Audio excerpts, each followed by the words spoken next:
and welcome back to my channel. Unless you're new here, then just welcome. My name is Rusty, and this is my channel where I talk about my favorite movies, mostly horror, and my favorite music, mostly metal. And tonight we are going to take a little dive into a movie I was so glad to finally get my little paws on. And that is the legendary George C. Scott in Hardcore. Now this is the Kino Lorber remaster, which I was like really excited when I saw this.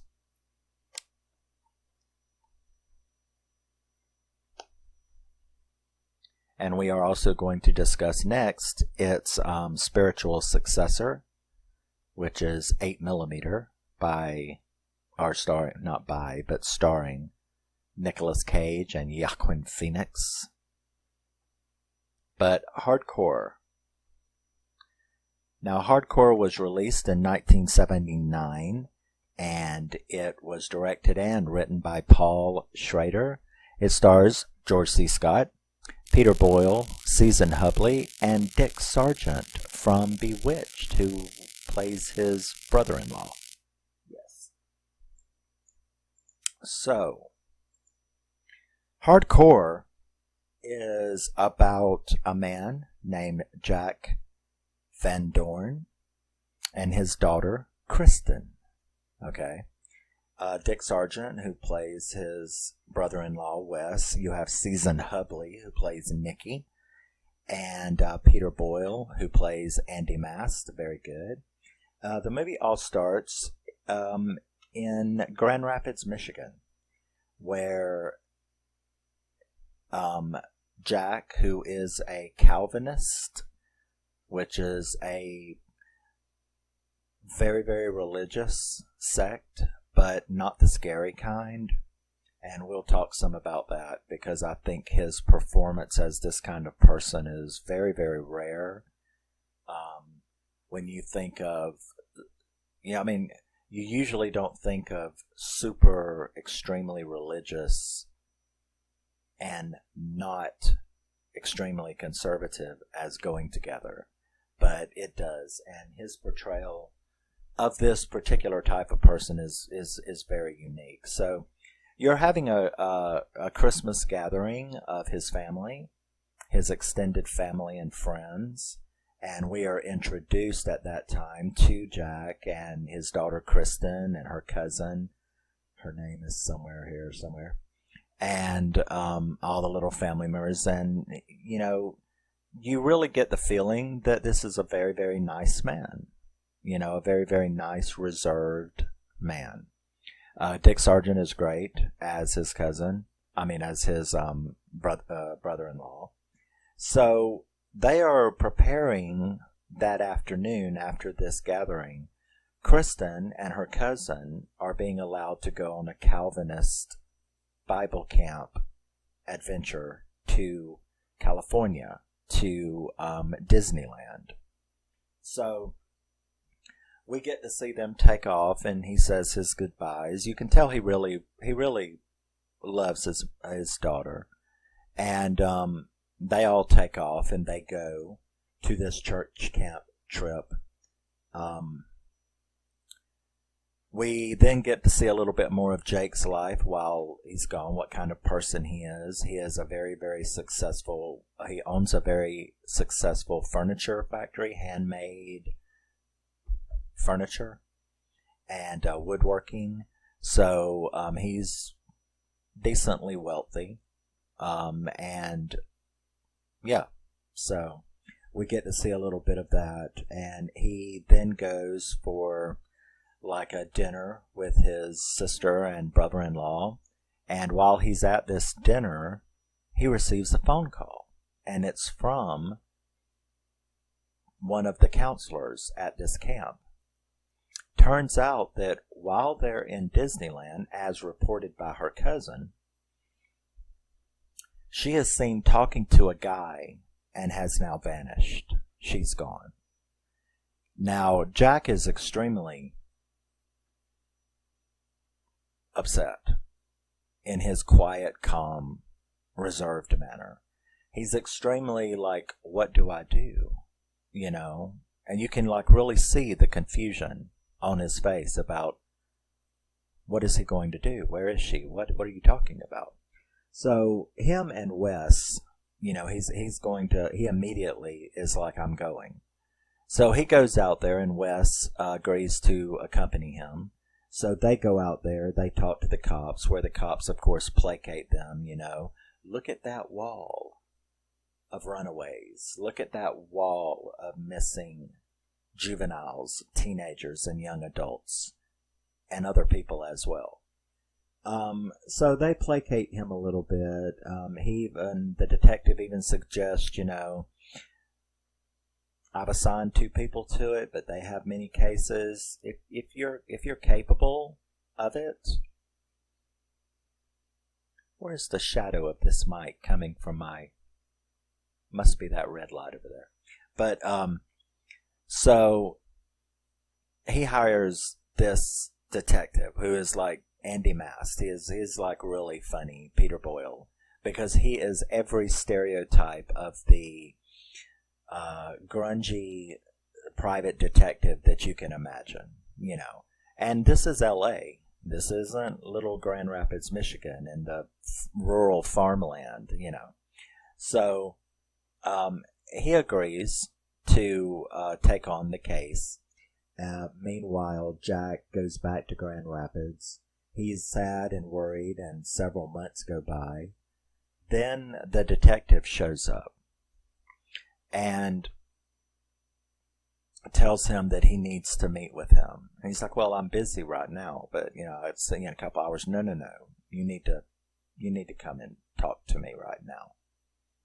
So he goes down and he meets with this detective. And the detective is like, you know, have you ever heard of a hardcore pornography?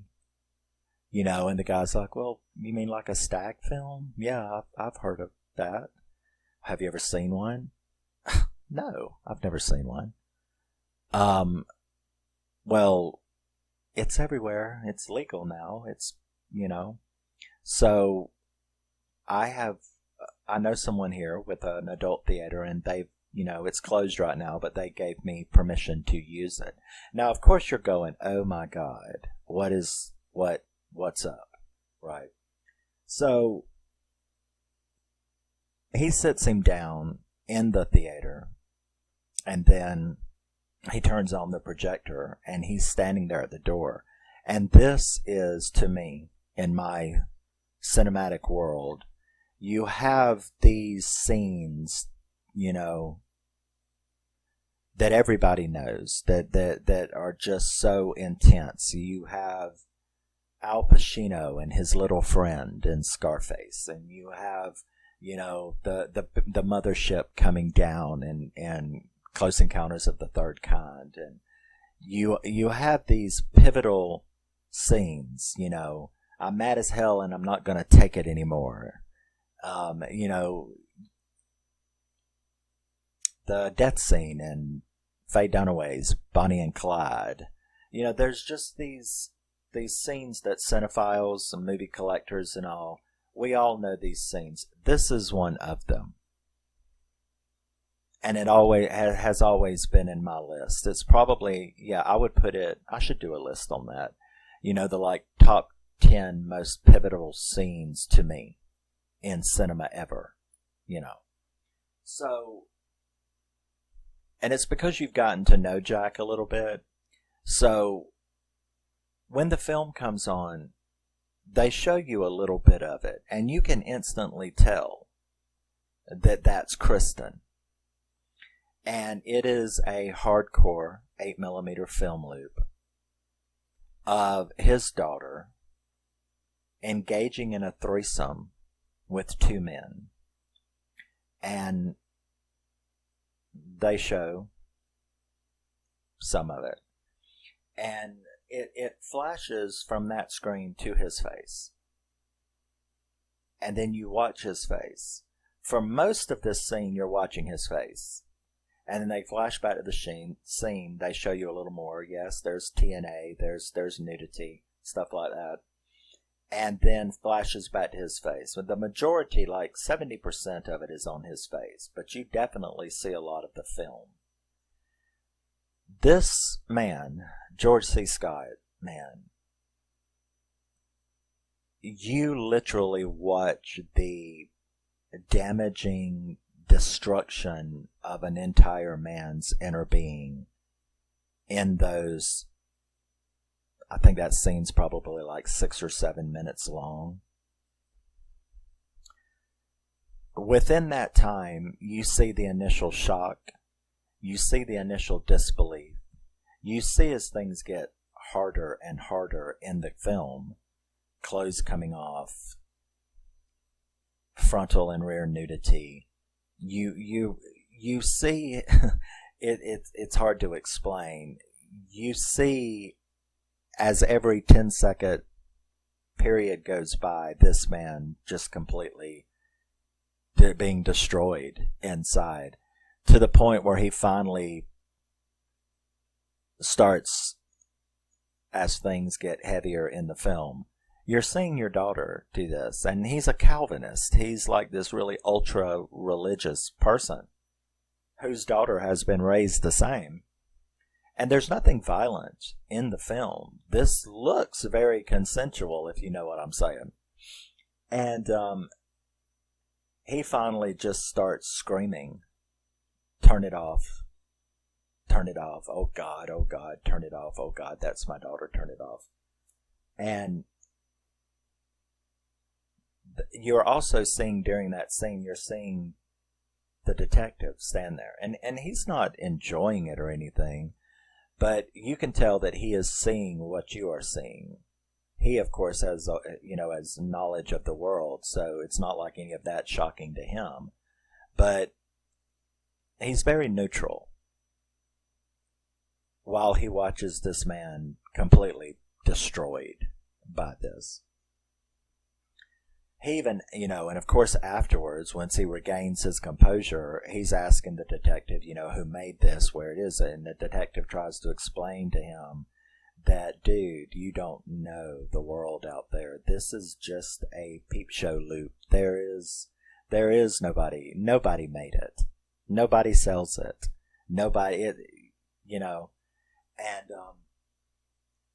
So it's not like this is actually a big help at all, with finding your daughter. And he goes back to continue trying to find his daughter. And you see over the next couple of weeks, Jack just haunted, broken, and he decides to go out to LA himself. He goes out to see the detective, whom in the meantime we see some of his work trying to find her. He's having to take a deep dive into the porn industry, looking for this girl. Obviously, she's making the rounds in the porn industry, so he's going to directors that he knows and film sets, and this is where we're first introduced to Susan Hubley, who plays Nikki wonderfully, this little hippie chick, porn star, slash hooker, slash peep show girl. And when he gets out there, he catches the detective. He goes to the detective's apartment, and he catches the detective engaged in activity with just a random chick. And he's very upset. Is this what you're doing with my money? What are you doing? And he fires him. He gets his daughter's file from the detective after he threw him out of his own apartment. He gets the file, and we get to this probably 20-minute section of the movie in which this innocent, naive man is introduced to the red light district of LA. He's going to strip clubs. He's seeing all of the magazines. He's seeing all of the the guys and girls that yell, what are the barkers who yell at the door trying to get you to come in to their sex clubs and video stores. He has this really interesting scene where he goes into an adult bookstore and seeing all of the sex toys and leather and masks and all of this kind of stuff, and it's very interesting to watch him navigate this stuff. But yet, interestingly enough, and this is a little what I was talking about of his portrayal of this character, he is not really acting judgmental about any of it. It's just stuff that he's never seen before, and it's sort of like, look at that dirty stuff. But he's not judging it. He's just like, this is those people. That's kind of the way him and his denomination is. They don't care to insert themselves in the rest of you's world. It's not judging or anything. It's just we're chosen, we're going, you're not, do your thing. And that's what I meant by, although he is extremely religious, he's not judgmental or conservative, because they don't believe in interfering in the world. They're separate from it. I wish all of the dominations were like that. Place would be a hell of a lot more, calmer, especially in the United States. But so we get to see this, and he does it very badly, trying to find information, trying to find his, going to these peep shows and talking to these girls and who think that he wants a date, and he's just like, no, I'm trying to find my daughter. I'm trying to find this girl, and nobody answers. So he does this very badly at first, which you could imagine is like telling a nun to go and navigate Times Square. You know what I'm saying?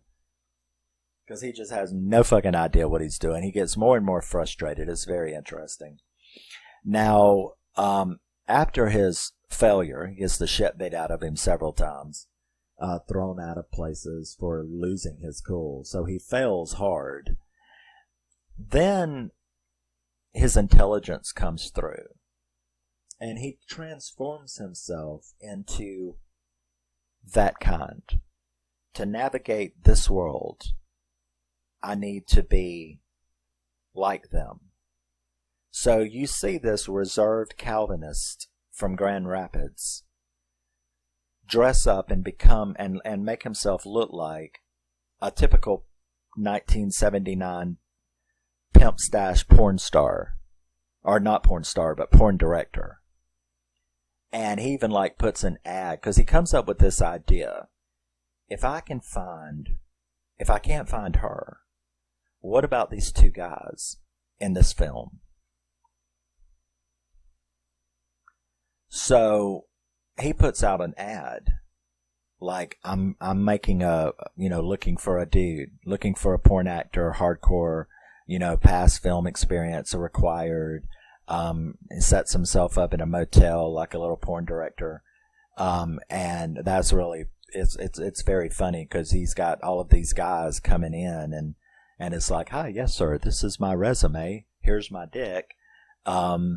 Yes, and so he's this little Christian guy he's having to look at porn stars, pulling out their dicks and having to act like it doesn't bother him at all, and he's used to it. It's fucking hilarious. So he's doing that.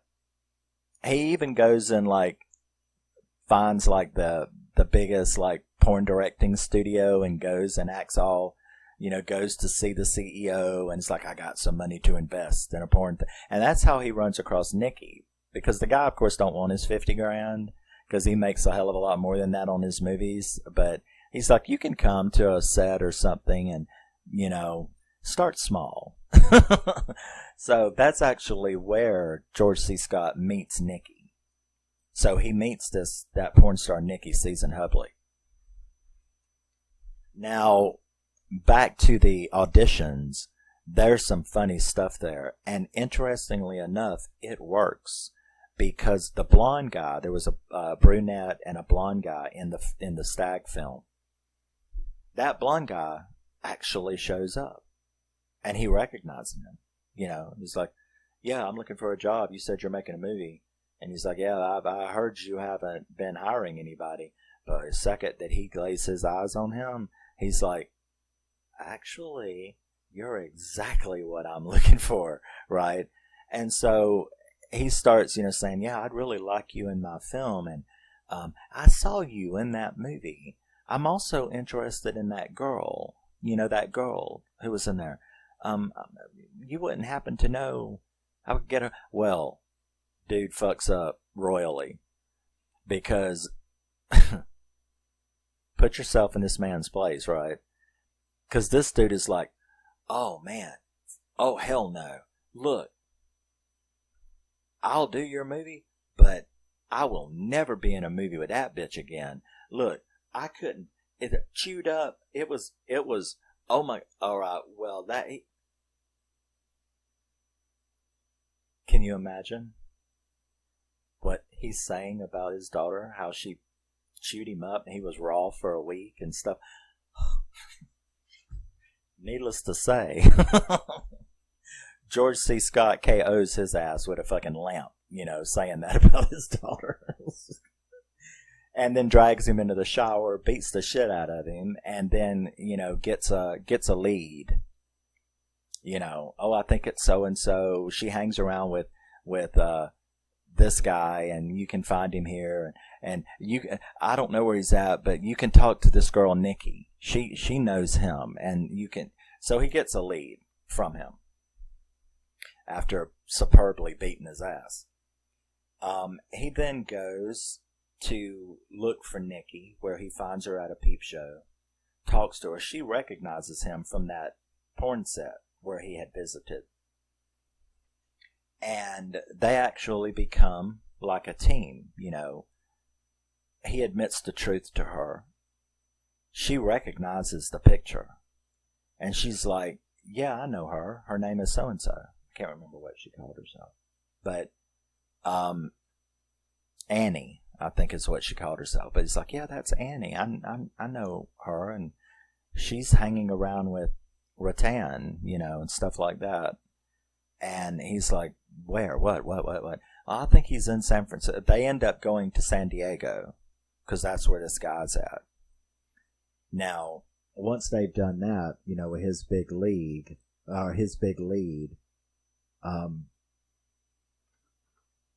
he goes and ends up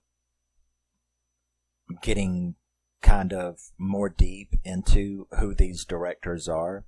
Now, unfortunately for him, he meets this guy, and Wes also pays another visit because they're all worried about him. It's been months. Wes pays a visit and is like, what are you doing? Because, when he sees him looking like a pimp director, he's completely shocked, and the guy's like, look, you just got to go home. I'm doing what I need to do. Just tell them I'm on vacation or whatever, but you've got to leave.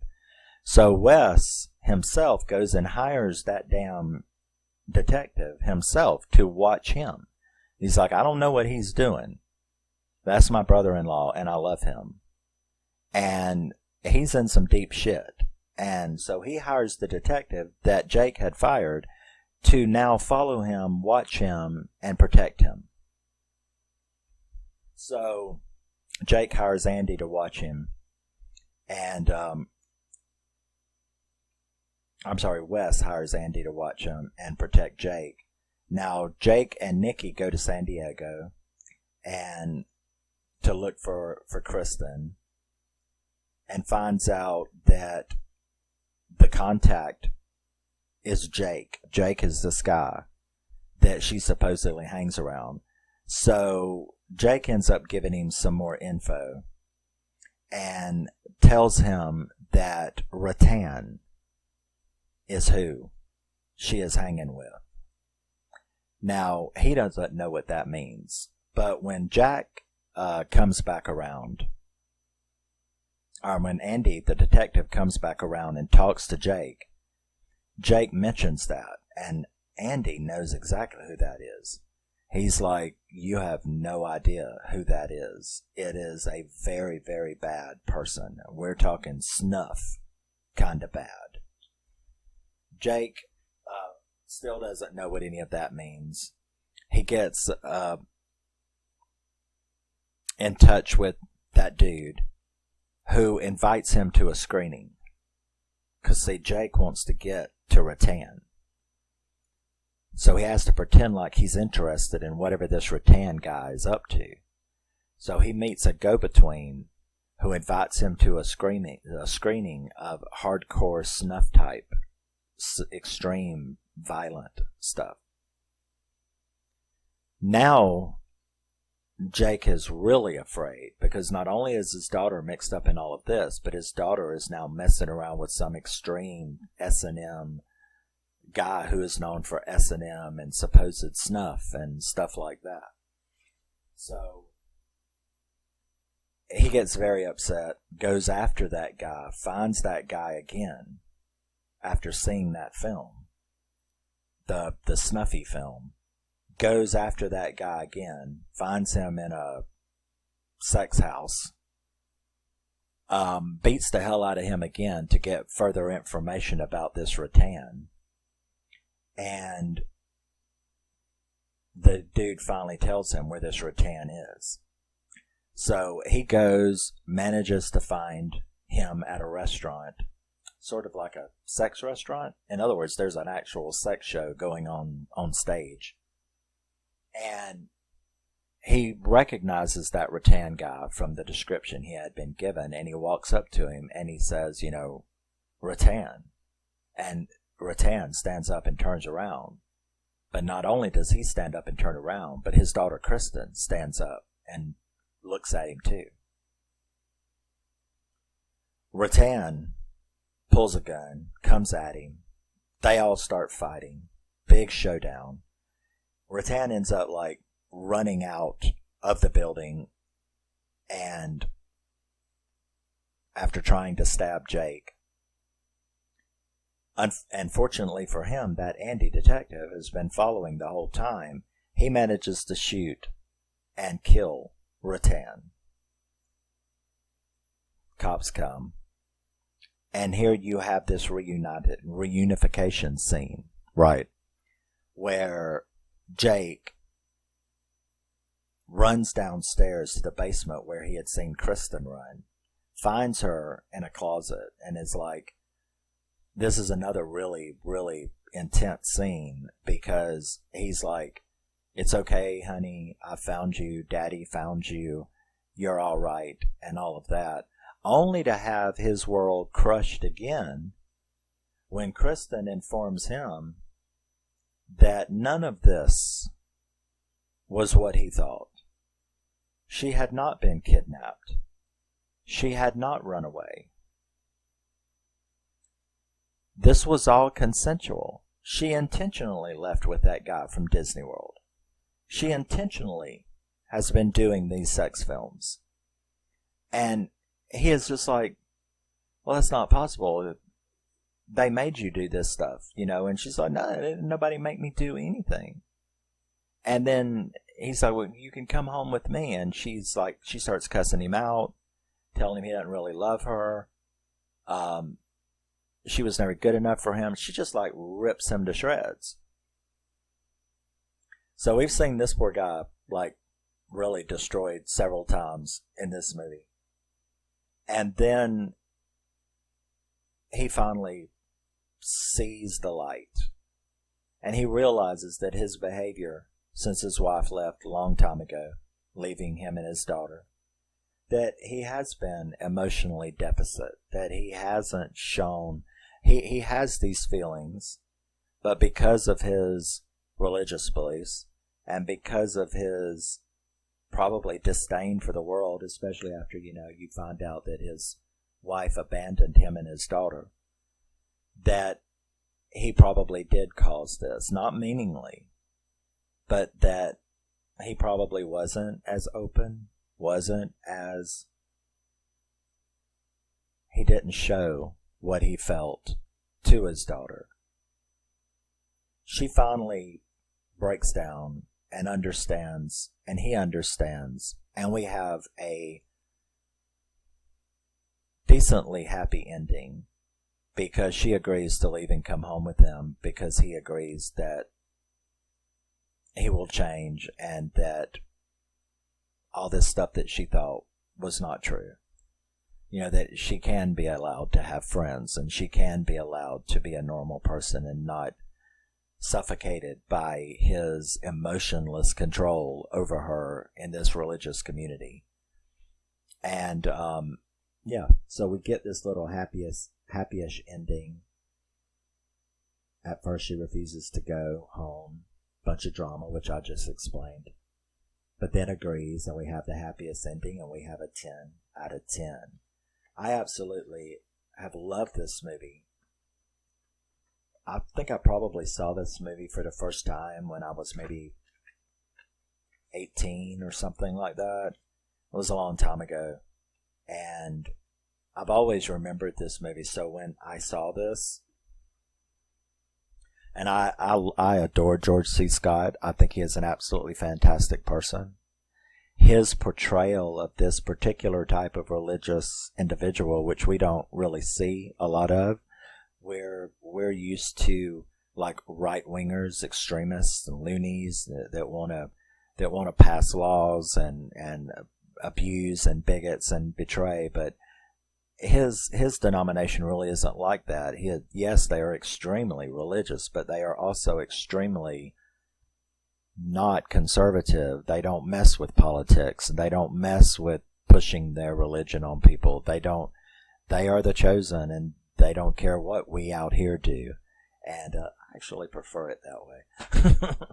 But yeah, so that is Hardcore with George C. Scott. If you haven't seen it, it is an absolute cinematic masterpiece.